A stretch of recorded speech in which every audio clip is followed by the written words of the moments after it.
this is Sophia Gallant, and I'm presenting my Unit 5 mid-unit assignment.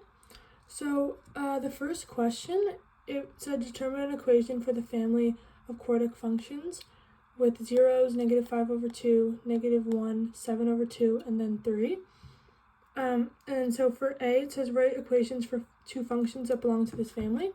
So I took all the brackets here, and then I made them equal to 0 and chose those two numbers. And then for B, it said determine an equation for the member of the family whose graph passes through the point 2 and -25. So I did that here. And then I found that A was -5/11, which would be like in front of it. And then for C, you had to graph parts A and B, these two. And so that's what I did here. This one is A when I chose -2, and then this one is B.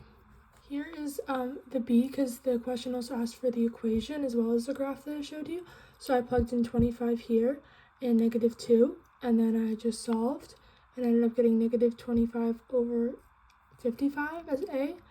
Reduced that to -5/11, and then this is my final equation. This is the second question. It says the distance d in kilometers traveled by a plane after t hours can be represented by the equation -4t cubed plus 40t squared plus 500t.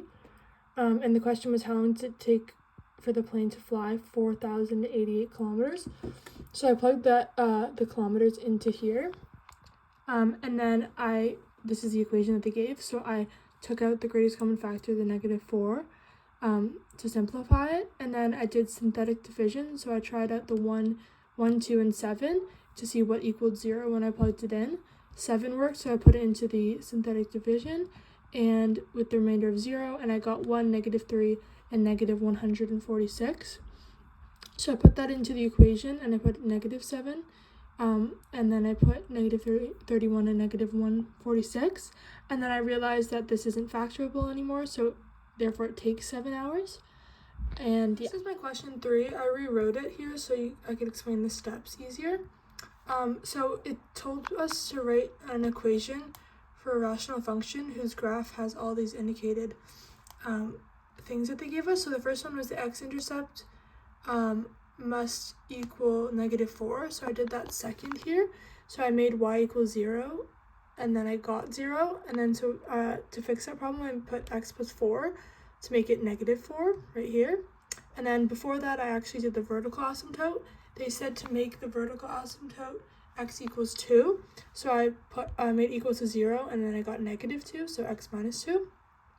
So that's how I got to the second step.